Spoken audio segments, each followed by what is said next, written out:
Kashmiri India سے بڑی سخت نفرت کرتے ہیں. وہاں کے ہوتے تھے گورنر جگموہن, وہ میرے خیال میں بعد میں تو بی جے پی میں شامل بھی ہو گئے. تو انہوں نے اپنی کتاب میں کہیں ذکر لکھا ہے کہ کشمیری انڈین سے اتنی نفرت کرتے ہیں کہ ہسپتال میں کوئی انڈین زخمی جائے تو ڈاکٹر علاج کرنے سے انکار کر دیتا ہے, ریسٹورانٹ میں کھانا کھانے جائے تو بیرا تھوک کر کے کھانا لاتا ہے. تو وہ خود یہ جگموہن کے الفاظ ہے اپنی کتاب میں.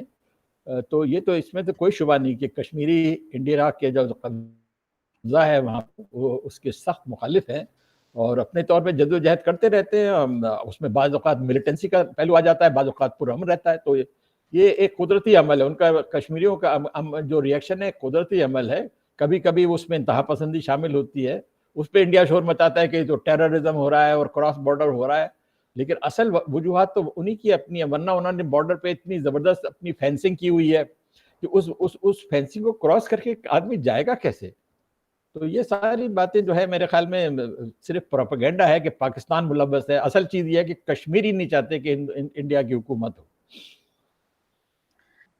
کشمیر کے ایشو پر سر کرنل سکندر خان بلوچ نے 2013 میں نوائے وقت میں ایک بڑا ریویلنگ آرٹیکل لکھا اور مجھے حیرت تھی کہ نوائے وقت نے وہ آرٹیکل پبلش کر دیا, جس میں انہوں نے یہ کہا کہ ہم نے کشمیر پہ بہت غلطیاں کی, بلکہ پورا کیس مس ہینڈل کیا.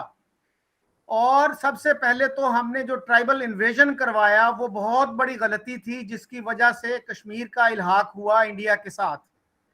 اس کے بعد ہم نے ان کی سپلائیز روکنے کی کوشش کی, بلکہ روک دیں وہ سپلائیز جن پہ ان کی ڈیپینڈنس تھی اور جن کی پیمنٹ بھی ہو چکی تھی.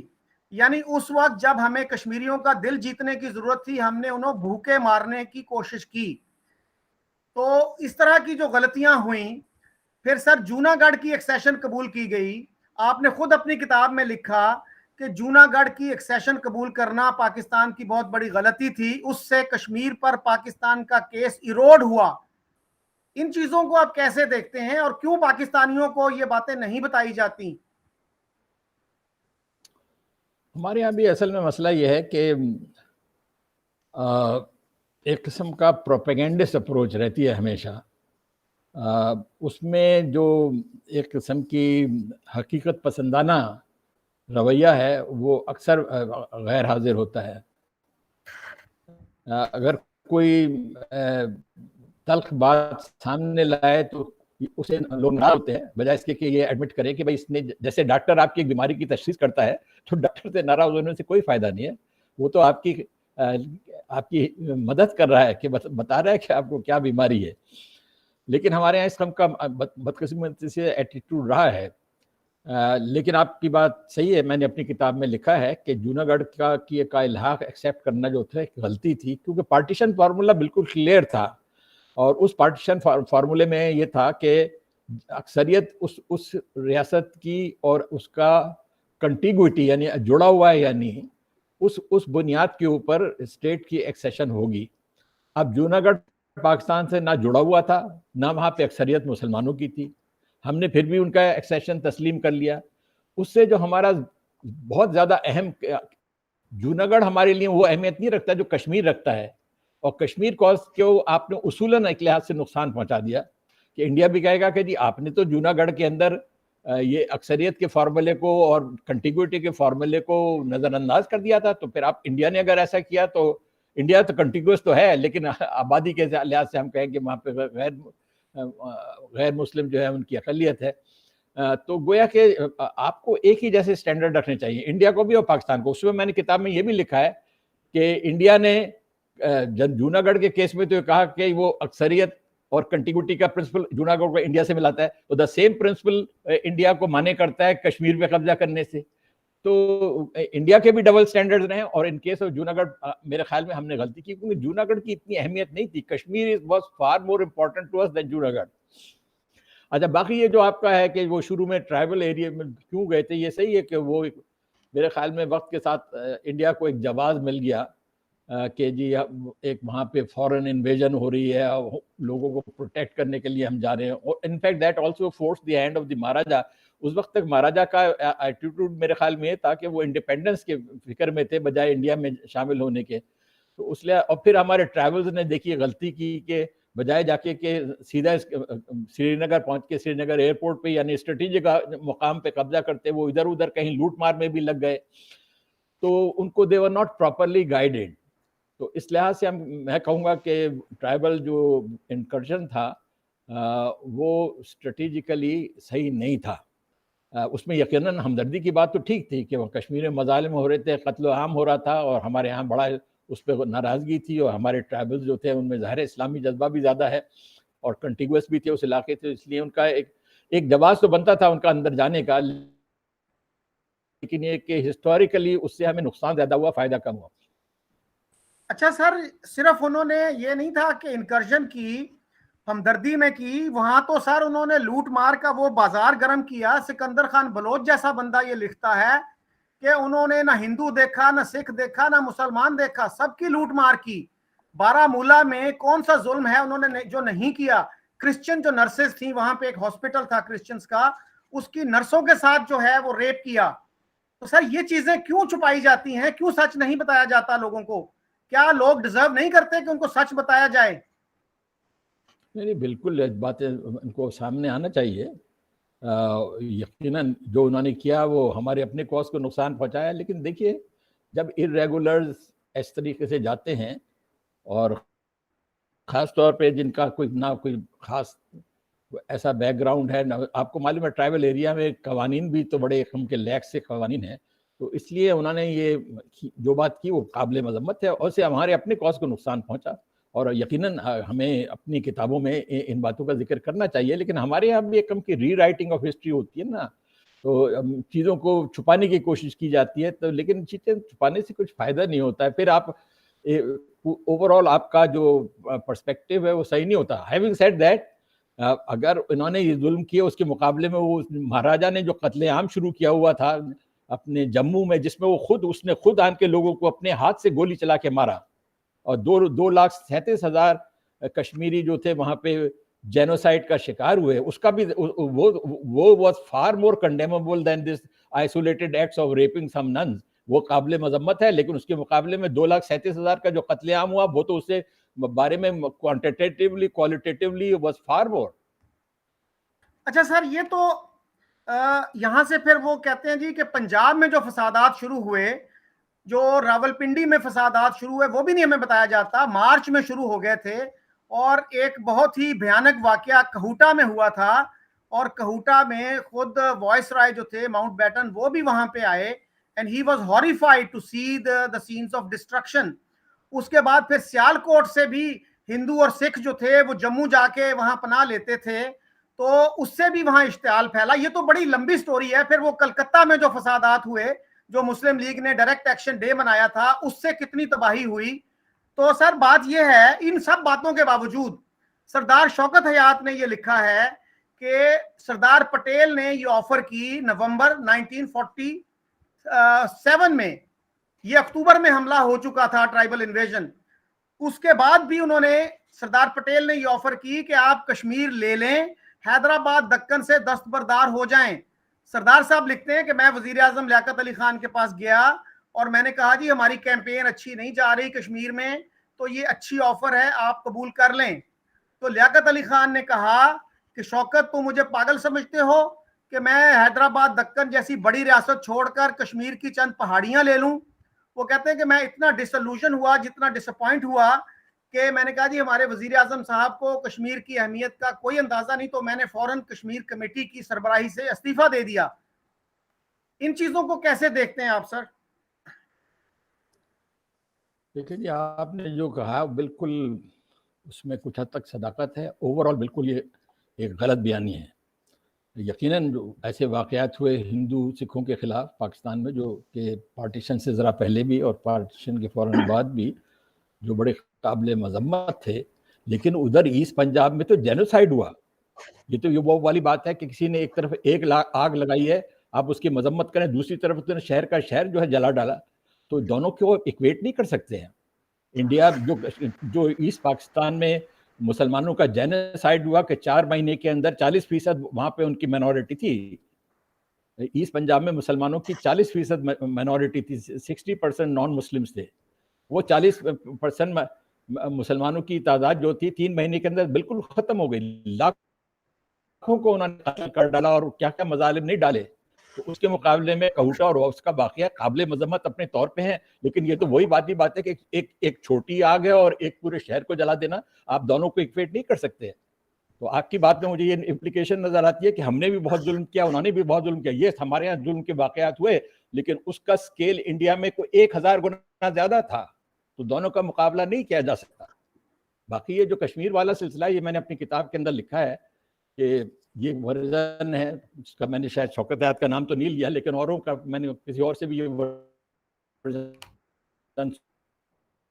سنے ہیں. سردار پٹیل نے بھی آفر کیا تھا. بالکل اس میں کوئی منطق نظر نہیں آتی. حیدرآباد ایک آئیلینڈ تھا انڈیا کے بیچ میں, اس کی کوئی مدد باہر سے پاکستان کرنے کے لائق نہیں تھا. حیدرآباد میں اکثریت غیر مسلمانوں کی تھی. حیدرآباد کا انیویٹیبلی انڈیا کا حصہ بننا تو بالکل کہتے ہیں کہ دیوار کی لکیر تھی. لیکن یہ کہ کشمیر جو تھا اس کی ہمارے لیے, آپ کی بات صحیح ہے کہ کشمیر کی پاکستان کے لیے بہت بڑی اہمیت تھی. حیدرآباد تو وہی والی بات ہے, اگر ہو جاتا تو ہمارا تو اور بات ہے. ویسے کبھی حیدرآباد نے اس ایشو پہ یہ پاکستان میں شامل ہونے کی بات نہیں کی, انہوں نے صرف انڈیپینڈنٹ ہونے کی بات کی تھی. تو کہنے کا مقصد یہ ہے کہ Hyderabad as between Hyderabad and Kashmir, ہمارے لیے Kashmir was for more important, 100 times more important, 1000 times more important. تو اس لیے اس کی کوئی منطق نہیں بنتی کہ سردار پٹیل نے کیوں آفر کیا ہوگا, جب ان کو معلوم تھا کہ حیدرآباد تو نہیں کیس انڈیا کے پاس آنے والا ہے. انڈیا حیدرآباد کی نہ کوئی مدد کرنے والا ہے, آئسولیٹڈ انڈیا کے بیچ میں ایک آئیلینڈ کی طرف ہے, میجورٹی وہاں نان مسلمز کی ہے.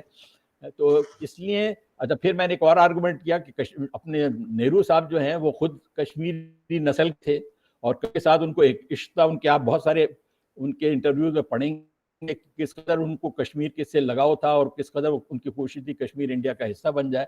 He was the prime minister.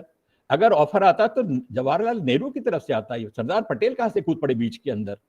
تو اس لیے میں نے کہا یہ اگرچہ بعض لوگوں نے کہا ہے کہ ایسا آیا ہے, لیکن مجھے اس کے بارے میں شبہ ہے. اور اگر سردار پٹیل نے آفر کیا بھی تھا, it would have been disowned by Jawaharlal Nehru اگر اس کی امپلیمنٹیشن ہوتی. تو اس لیے میں اس کو اتنی اہمیت نہیں دیتا. ایک آئسولیٹڈ سا کیس ہے, اس کی منطق بھی نہیں بنتی کہ ایسا ہوا ہے. لیکن اگر واقعی سردار پٹیل نے ایسا کہا تھا تو he had no authority to do that on the part of India when Nehru was the prime minister. اچھا سر, یہ جو آپ کا نا سگنل کچھ ویک ہو گیا تھا, تو یہ دوبارہ کچھ آپ کو کہنا پڑے گا یہ حیدرآباد دکن کے حوالے سے پلیز. حیدرآباد دکن جو تھا وہ نان مسلم میجورٹی ایریا تھا, انڈیا کے بیچ کے اندر تھا. It was like an island inside India. اس کو پاکستان کسی قسم کی فوجی امداد دینے سے قاصر تھا. ویسے پاکستان میں ویسے بھی حالات شروع میں ایسے تھے نہیں تھے کہ ہم اپنا ہی دفاع کر لیتے, کافی تھا انڈیا میں جا کے حیدرآباد کی مدد کرنا. اس لیے حیدرآباد واز پریکٹیکلی ڈیفینس لیس. اور اس بات کا سردار پٹیل کو علم ہوگا کہ کوئی طریقہ ایسا نہیں ہے کہ پاکستان جو ہے صحیح معنوں میں حیدرآباد کو اپنا حصہ بنا لے. Inevitably Hyderabad would have become a part of India. تو why should Sardar Patel make such an offer کہ کشمیر آپ لے لیں اور حیدرآباد ہمیں دے دیں. ہم تو اس میں تھے ہی نہیں کہ حیدرآباد کو انڈیا سے چھین لیں. دوسرے میرا کہنا یہ ہے کہ جب پنڈت نہرو صاحب پرائم منسٹر ہیں جن کا کشمیر سے ایک ذاتی لگاؤ بھی تھا, اگر یہ آفر آتا تو نہرو کی طرف سے آنا چاہیے تھا. سردار پٹیل نمبر 2 تھے, اور یقیناً جب نہرو کے علم میں آتا کہ انہوں نے اس کو آفر کیا ہے وہ اس کو ڈسون کر دیتا. اس لیے میں اس آفر کی زیادہ ویلیو نہیں سمجھتا. ایک ایپیسوڈ ان ہسٹری ہے, شاید انہوں نے کسی موقع پہ ایسا کہا ہو, لیکن اس کی کوئی سرکاری حیثیت نہیں ہے, اس کی اسٹیٹ ٹو اسٹیٹ ریلیشن میں حیثیت نہیں ہے. اگر آفر آتا تو پھر نہرو کی طرف سے آنا چاہیے تھا. اچھا سر, اس میں عرض کروں کہ یہ جو چیز ہے یہ چودھری محمد علی نے اپنی کتاب میں ذکر کیا ہے, فیروز خان نون نے ذکر کیا ہے, اور سردار ابراہیم جو پہلے ایک پریزیڈنٹ تھے AJK کے, انہوں نے اپنی کتاب میں یہ ذکر کیا ہے. اور جہاں تک سردار پٹیل کی بات کا تعلق ہے, he was a strong man. اور انڈیا کی جو ڈویژن کا فیصلہ تھا, سردار شوکت حیات نے خود مجھے یہ بتایا کہ مجھے نہرو نے ایک دفعہ بلایا اور یہ کہنے لگے کہ کیا آپ یہ نہیں سمجھتے کہ ہم اکٹھے رہیں 10 سال, تو اگر ہم نہیں گزارا کرتے تو ہم علیحدہ ہو جائیں بھائیوں کی طرح. تو میں نے کہتا جی یہ بات جو ہے وہ قائد اعظم محمد علی جناح سے کی. انہوں نے کہا اچھا کل ہماری ورکنگ کمیٹی کا اجلاس ہے, آپ یہ بات رکھنا, میں آپ کو سپورٹ کروں گا. اس پہ کہتا جی میں نے یہ گفتگو شروع کی تو مولانا حسرت موہانی کھڑے ہو گئے کہ یہ لونڈا کیا بکواس کر رہا ہے. اس پہ قائد اعظم نے کہا شٹ اپ مولانا, وہ بیٹھ گئے اور مسلم لیگ نے وہ قرارداد منظور کر لی, اگرچہ اس قرارداد کے آخر میں یہ بھی کہا گیا کہ پاکستان ریمینز اور ان آلٹریبل گول, لیکن کیبنٹ مشن پلان کو ایکسپٹ کر لیا. تو سردار شوکت کہتے ہیں جی کہ میں بڑا خوشی خوشی پنڈت نہرو کے پاس گیا اور میں نے ان سے کہا پنڈت جی مبارک ہو, مسلم لیگ مان گئی. تو پنڈت جی جو ہے وہ خوش نہیں ہوئے, بڑے ڈپریس سے تھے, کہنے لگے Shaukat it is too late now. تو میں نے کہا جی کیا ہوا؟ کہنے لگے پٹیل نہیں مانتا. تو میں نے پوچھا پٹیل کا آرگیومنٹ کیا ہے؟ تو انہوں نے کہا جی پٹیل کا آرگیومنٹ یہ ہے کہ جسم کے اگر ایک حصے کو گینگرین ہو جائے تو اسے کاٹ پھینکنا ہی بہتر ہوتا ہے. تو مسلمانوں میں علیحدگی کا جو جراثیم بہت پھیل چکے ہیں اور یہ ہمیں کام نہیں کرنے دیں گے اگر ہم ان کو زبردستی ساتھ رکھیں گے. تو سردار پٹیل تو اتنے پاورفل آدمی تھے, he prevailed on Gandhi and Nehru to have the division of India. تو سر اگر اتنی اچھی آفر تھی, مسلم لیگ کے پاس تو سنہری موقع تھا کہ آپ you should have called the bluff, اور پھر انڈیا کے اندر اختلاف پیدا ہو جاتا, نہرو ایک طرف ہوتے, پٹیل ایک طرف ہوتے. آپ نے تو سر اتنی اچھی آفر کو اتنے لوگوں کے کہنے کے باوجود, سردار ابراہیم کہتے ہیں میں نے لیاقت علی خان کو کہا کہ یہ فوراً قبول کر لیں آپ. تو سر اس کو اس طرح تو ڈسمس نہیں کیا جا سکتا سر. اور انڈین سائیڈ پہ بھی سر سیف الدین سوز نے یہ بات لکھی ہے. جی آپ کی بات یہ ہے کہ سردار پٹیل نے یہ آفر کیا, آپ غالباً آپ کی بات صحیح ہے, کئی لوگوں نے اس بات کی تصدیق کی ہے. دیکھیے میری ایک اور کتاب ہے, شاید آپ کی نظر سے نہیں گزری, اس کا نام ہے اے کنسائز ہسٹری آف پاکستان. اس کے اندر اس کا پورا کافی تفصیل سے اس ایشو کو ڈسکس کیا گیا ہے. مسلمان تقسیم ہند نہیں چاہتے تھے, یہ بھی آرگومنٹ پاکستان میں لوگ بھول جاتے ہیں. برے صغیر کے مسلمان تقسیم ہند نہیں چاہتے تھے. سر سید سے لے کے جناح تک 1940 تک کسی نے نہیں کہا کہ انڈیا کو تقسیم کریں. کیونکہ انڈیا کی تقسیم was not a perfect solution. اس کے نتیجے کے طور پہ جو مسلمانوں کے بڑے اہم کلچرل اور ہسٹوریکل سینٹر تھے وہ انڈیا میں رہ جاتے. کوئی بڑی کثیر تعداد میں ہندوستانی مسلمان انڈیا میں رہ جاتے. تو اس لیے یہ سلوشن جو تھا سر سید سے لے کے 1940 تک کسی مسلمان لیڈر نے ایکسیپٹ نہیں کیا. فائنلی 1940 میں کیوں ایکسیپٹ کیا؟ کیونکہ 19 جو مذاکرات ہوئے ہندو مسلمان سیٹلمنٹ کے لیے کہ کانسٹیٹیوشن کے بارے میں ایک اتحاد ہو جائے, یہ مذاکرات خاص طور پہ 1927 سے لے کے 1933 تک 6 سال تک لگاتار ہوئے. اس میں ڈیلی مسلم پروپوزل شامل ہیں, نہرو رپورٹ شامل ہے, 3 راؤنڈ ٹیبل کانفرنسز شامل ہیں. ان سب میں ہندو میجورٹی نے اتنا انتہا پسند رویہ اختیار کیا. مسلمانوں کا بنیادی مطالبہ کیا تھا؟ ہم 1/3 آبادی ہیں, ہمیں 1/3 ریپرزنٹیشن دے دو. وہ چیز نہیں مان کے دیتے تھے وہ. تو گویا کہ جب سارے کے سارا کانسٹیٹیوشنل ٹاکس ناکام ہو گئی تو ایک جذبہ ہوا جو قائد اعظم کا مشہور سینٹنس ہے, جب اپنے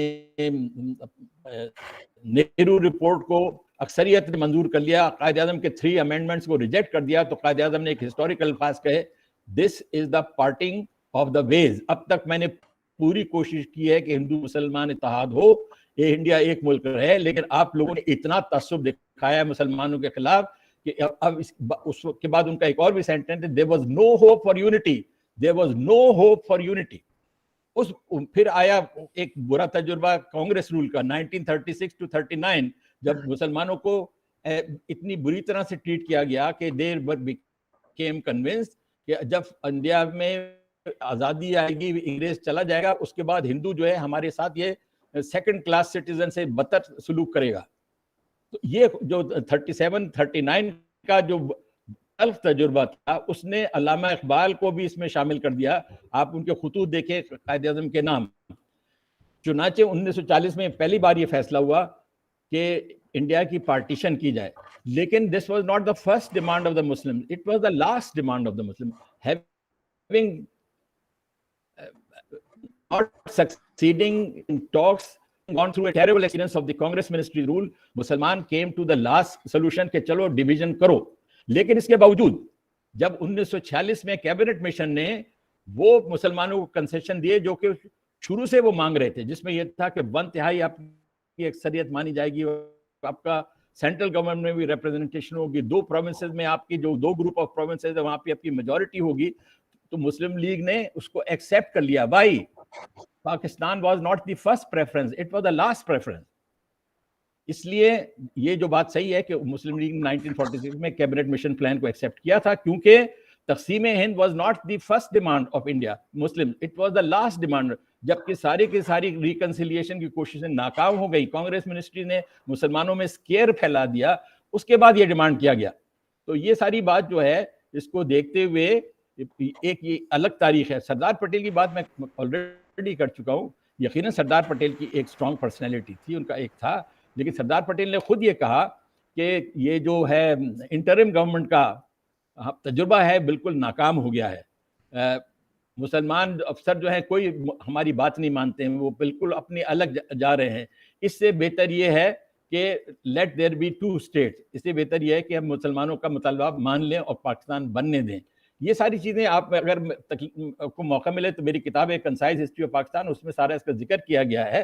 تو اس لیے آپ سردار پٹیل کے میرے خیال میں جو اس کا آفر تھا اس کو آپ بہت زیادہ اہمیت دے رہے ہیں. میرے خیال میں بالکل پیریفرل ایشو تھا, it was not a central, it was never a central issue, it was a peripheral issue. بیچ میں انہوں نے کہہ دیا یہ بات اور اس کو ایکسیپٹ نہیں کیا گیا because by that time it was too late.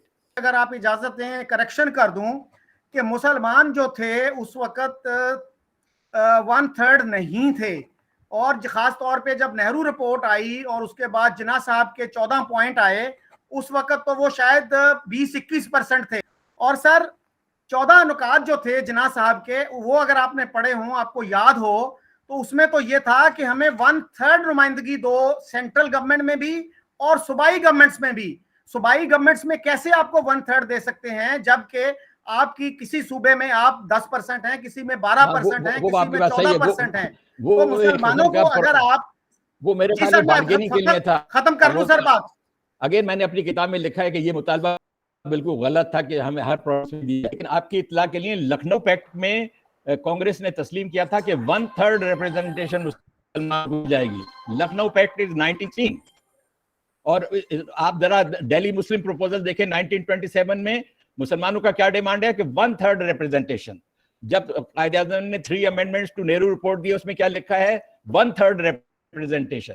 14 points میں کیا لکھا ہے 1/3 ریپرزنٹیشن. اب چاہے مسلمان 20 سے 25% تھے, ان کا مطالبہ ہمیشہ یہی تھا کہ ہماری 1/3 نمائندگی ہونی چاہیے. اور as early 1916 Lucknow packet Congress نے یہ مطالبہ مان لیا تھا. اچھا جناب آپ سے بات ہوئی تھی, آدھا گھنٹے کی بات ہوگی, یہ تو لکھنؤ پیکٹ میں تو مسلمانوں کی سر جو, جی سر میں مختصراً سر بات کروں کہ لکھنؤ پیکٹ جو ہے اس میں تو مسلمانوں کی نمائندگی بنگال میں اور پنجاب میں بہت کم کر دی گئی تھی, اور اس کو علامہ اقبال نے ایک گڑھا قرار دیا تھا, اس کو کنڈیم کیا تھا کہ مسلمان قیادت جو تھی اس گڑھے میں جا گری. تو سر دوسری بات یہ ہے کہ جو کیبنٹ مشن پلان کی آپ نے بات کی, اس سے پہلے جناح صاحب یہ کہہ چکے تھے ایک سے زیادہ مرتبہ کہ اگر پاکستان نہ بنا تو انڈیا میں مسلمان اور اسلام ختم ہو جائیں گے. تو پھر حیرت ہوتی ہے کہ اس کے باوجود وہ انڈیا میں رہنے کے لیے تیار ہو گئے, اتنا بڑا خطرہ مول لینے کے لیے تیار ہو گئے کہ جی مسلمان بھی تباہ ہو جائیں گے, اسلام بھی تباہ ہو جائے گا. اور کیبنٹ مشن پلان اگر انہوں نے ایکسیپٹ کیا تھا تو اس ریزولوشن میں یہ کیوں کہا گیا کہ پاکستان ریمینز اور ان آلٹریبل گول. دیکھیے تقریروں میں بہت ساری جاتی ہیں, تقریروں میں تو کہتے ہیں کہ قیامت آ جائے گی اور یہ ہو جائے گا وغیرہ. تقریروں پہ مت جائیں آپ, اصلی بات پہ جائیں. اصلی چیز یہ ہے کہ مسلمانوں نے 1940 تک پارٹیشن آف انڈیا کا کبھی ڈیمانڈ نہیں کیا تھا. قاعدے وہ اقبال کا تقریر تھی, اس کے اندر انہوں نے, اگر آپ سے پڑھیں, اس میں الگ ملک کی بات نہیں تھی, وہ ان کو غلط سمجھا گیا تھا. انہوں نے خود اپنے 2 لیٹر میں لکھا کہ میں نے تو کبھی پارٹیشن کی بات نہیں کی تھی الہ آباد ایڈریس کے اندر, یہ کہاں لوگوں نے میرے اوپر یہ مفروضہ لگا دیا. تو کہنے کا مقصد یہ ہے, مسلمان چاہتے تھے کہ ہندوستان متحد رہے. اس کی وجہ کیا تھی؟ Partition was not an ideal solution.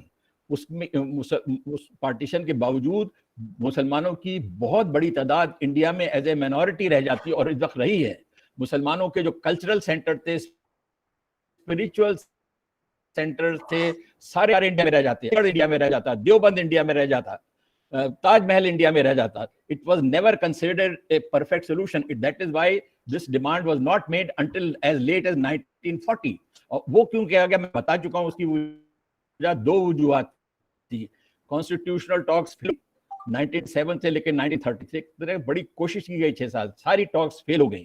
پھر سب سے بڑا اسکیئر آیا 1937-39 کانگریس منسٹری رول میں, جس پہ مسلمانوں کو یہ خیال ہوا یہ تو ہم کو بالکل برباد کر دیں گے, ہم کو سیکنڈ ریٹ سٹیزن بنا دیں گے, جو اس وقت مودی کر رہا ہے. ایگزیکٹلی جو مسلمانوں کے جو خطرات ہے وہ آج کل مودی کی گورنمنٹ کر رہی ہے. مسلمانوں کی کلچرل حیثیت ختم کر رہی ہے, شہروں کے نام بدل رہی ہے, مسلمانوں کو لنچ کیا جا رہا ہے. یہ ساری چیزیں ہیں, یہ سارا کا سارا خطرہ ہوا 1937-39 میں کانگریس رول میں. کیا آئندہ اب یہ متحدہ ہندوستان مسلمانوں کے ساتھ ایسا سلوک کیا جانے والا ہے, اس خطرے کی وجہ سے پاکستان ڈیمانڈ مانگنا گیا. لیکن جب 1946 میں کیبنٹ مشن نے کہا کہ آپ کو وہ سارے ہم آپ کو ڈیمانڈ دے رہے ہیں جو آپ 1940 سے پہلے مانگ رہے تھے, تو قائد اعظم نے بالکل منطق صحیح استعمال کی. انہوں نے کہا پھر تو پاکستان کا ڈیمانڈ کو ہم چھوڑ سکتے ہیں, ہم کیبنٹ مشن کو ایکسیپٹ کرتے ہیں. Who backed out of the Cabinet Mission Plan? پہلے کانگریس نے ایکسیپٹ کیا, اس کے بعد Congress backed out. That was the last straw, جس کی وجہ سے قائد اعظم نے کہا کہ ڈائریکٹ ایکشن کو کی کال دی. تو یہ سارا ایک سیکوینس ہے. دیکھیے ایک بڑی لمبی تاریخ ہے, یہ چند منٹوں میں اس کے اوپر ڈسکشن نہیں ہو سکتا. آئی سجیسٹ کہ آپ میری کتاب ایک کنسائز ہسٹری آف پاکستان پڑھیں, اس کے اندر اس معاملے کو کافی تفصیل سے اس پہ بحث کی گئی ہے. لیکن آئی وڈ ریپیٹ اگین کہ اصل پوزیشن مسلم لیگ کی وہی تھی 1946 میں کہ انہوں نے کیبنٹ مشن مان لیا تھا, یعنی ہندوستان متحد رہے گا, جس کے تحت کیبنٹ مشن کے تحت مسلمانوں کو وہ سارے ڈیمانڈ ایکسیپٹ کر لیے گئے تھے جو 1940 سے پہلے وہ کر رہے تھے. بلکہ in fact it give Muslim more than what they had been demanding prior to 1940. اچھا سر, آپ نے 2-3 دفعہ یہ ذکر کیا کہ سر 37 میں جو منسٹریز بنی کانگریس کی, ان کے بارے میں جو کچھ ہمیں بتایا جاتا ہے ہماری ٹیکسٹ بکس میں کہ جی مسلمانوں پہ انسپیکیبل اٹراسٹیز کی گئیں. اور یہ بھی سر آپ کو پتا ہوگا کہ اس وقت کانگریس نے یہ کہا تھا کہ اگر مسلم لیگ کا یہ پروپیگنڈا درست ہے تو ہم چیف جسٹس آف انڈیا سے اس کی وہ کروا لیتے ہیں انویسٹیگیشن. تو اس پہ مسلم لیگ کیوں نہیں مانی اگر اتنا ظلم و ستم ہوا تھا مسلمانوں پہ؟ اور پھر جب جناح صاحب نے ڈے آف ڈیلیورنس منایا, خود مسلم لیگ کے جو لیڈرز تھے, کچھ اصفہانی صاحب, صدیقی صاحب, انہوں نے جناح صاحب پہ کرٹیسائز کیا کہ آپ نے یوں اس طرح سے کیوں کیا. یہ دیکھیے پیرپور رپورٹ پہ ساری تحقیقات کی گئی تھیں. اس کے علاوہ فضل الحق رپورٹ تھی, اس نے بھی تحقیقات کی تھی کہ یہ الزامات صحیح ہیں. میں آپ کو 5 چیزیں آئیڈینٹیفائی کرتا ہوں, بلکہ جس کو میں کہتا ہوں, میں خود Pakistan studies as a subject پڑھاتا ہوں یونیورسٹی میں. 5 ایسی چیزیں تھیں جس کے بارے میں کسی کو کوئی دوسری رائے نہیں ہو سکتی. یہ تو اس پہ تو آپ رائے رکھ سکتے ہیں کہ مسلمانوں کے ساتھ مارا گیا یا ظلم کیا گیا, یعنی کیا اس پہ تو آپ کہہ سکتے ہیں. لیکن 5 ایسی چیزیں ہیں جس کے بارے میں کوئی اختلاف رائے نہیں ہے. نمبر 1, کانگریس منسٹریز نے کانگریس فلیگ کو انڈیا کا فلیگ بنا دیا. Number 2, Hindi would became the national and official language of India. Number 3, Bande Mataram became the national anthem of India. Cow slaughter was banned. اور اپنا جو واردا رپورٹ تھی اس کے مطابق history was being rewritten. مسلمان فگرز کو villain بنایا گیا, ہندو فگرز کو ہیرو بنایا گیا. فائنلی ودیا مندر اسکیم, جس کے تحت مسلمان اسٹوڈنٹس ہوتے کلاس میں گاندھی کے سامنے they had to Bahu and تعلیم کے خلاف ہے. یہ سارے انکانٹروورٹیبل حقائق ہیں کہ کانگریس منسٹریز رول میں مسلمانوں کے ساتھ یہ والا برتاؤ کیا گیا. اور جب مسلمانوں نے شروع میں کوalition کی بات کی یو پی میں, تو انہوں نے کہا کوalition اس شرط پہ ہوگی کہ Muslim League party will become a part of the Congress اور ہمارا حکم مانے گی, تب ہم آپ کو کوalition دیں گے.